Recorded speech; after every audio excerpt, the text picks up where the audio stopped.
In this week's edition, I'm going to look at how the British royal family found itself at the centre of the most talked about story in the world, for the wrong reasons. Back in 2018, it was different. It was a moment of joy. It was also a moment of change, a moment of difference and diversity for the royal family, from the guests to the performers to the service.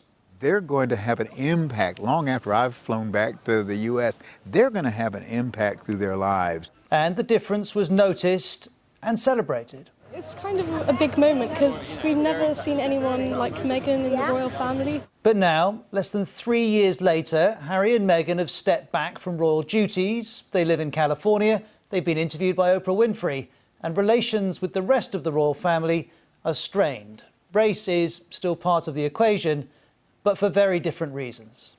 Meghan told Oprah Winfrey she considered taking her own life during her lowest point.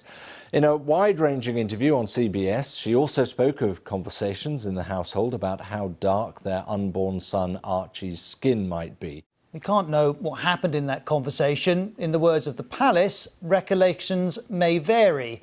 And this is Prince William's response. Is the royal family a racist family, sir? No, we're very much not a racist family.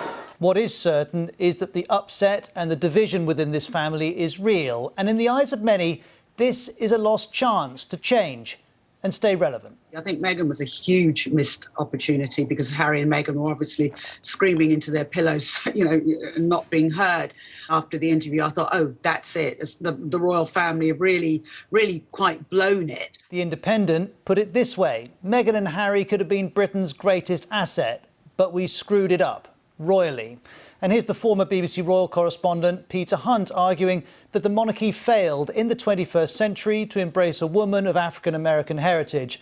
They've reverted to being white, predominantly male, and as things stand, a tad stale. And while the royal family would not accept that description, this definitely wasn't the plan. They really wanted this to work, and they will be looking very closely now at the reasons why it didn't. They're looking closely, so is a watching world. So why didn't it work? Why did this chance pass by?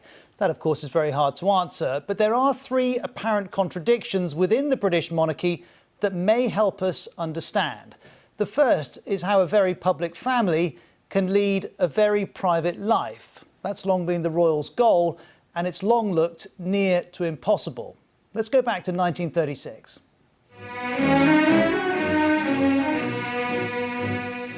The British Empire faces an extraordinary crisis.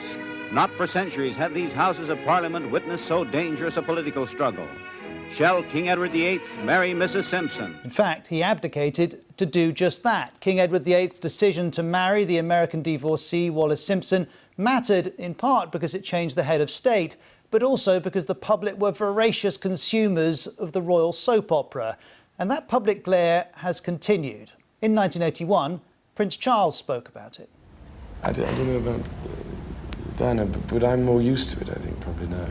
Knowing for years that the camera's poking at you from every quarter and recording every twitch you make. So you can get used to a certain extent, and on those occasions you accept that that's part of it. I think if you don't try to work out in your own mind some kind of method for existing and surviving this kind of thing, you would go mad, I think. Each royal has to find their own method, says Charles. This current split connects to a disagreement over what method that should be. For Harry and Meghan, the method was simply to leave. Prince Harry has revealed that the pressure caused by newspaper reports damaged his mental health. In an interview with presenter James Corden, the Prince said his decision to move to the United States was what any husband and father would do. From 1936 to 1981 to 2021, we see the same tension, private versus public. But the idea that everything has to be kept in-house risks looking out of date. This is Hillary Clinton this week. This young woman was not about to keep her head down. This is 2021.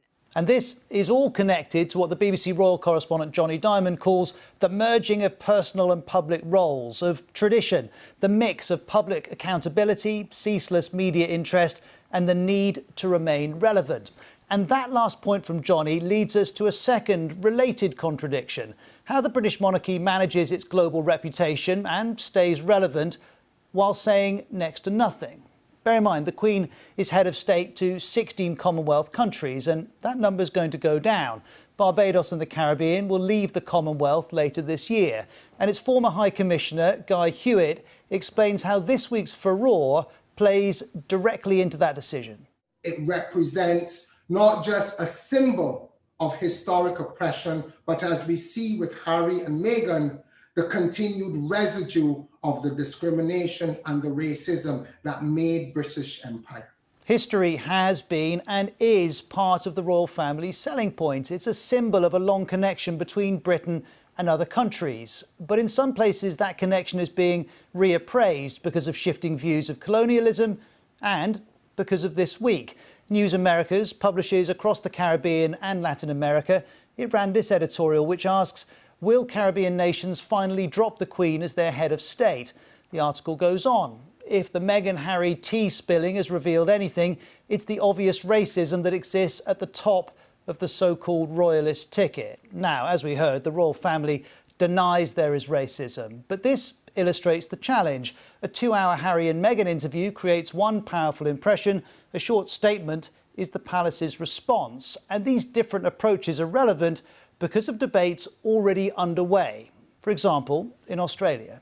It's our country, it's our constitution, and our head of state should be an Australian citizen, should be one of us, not the Queen or King of the United Kingdom.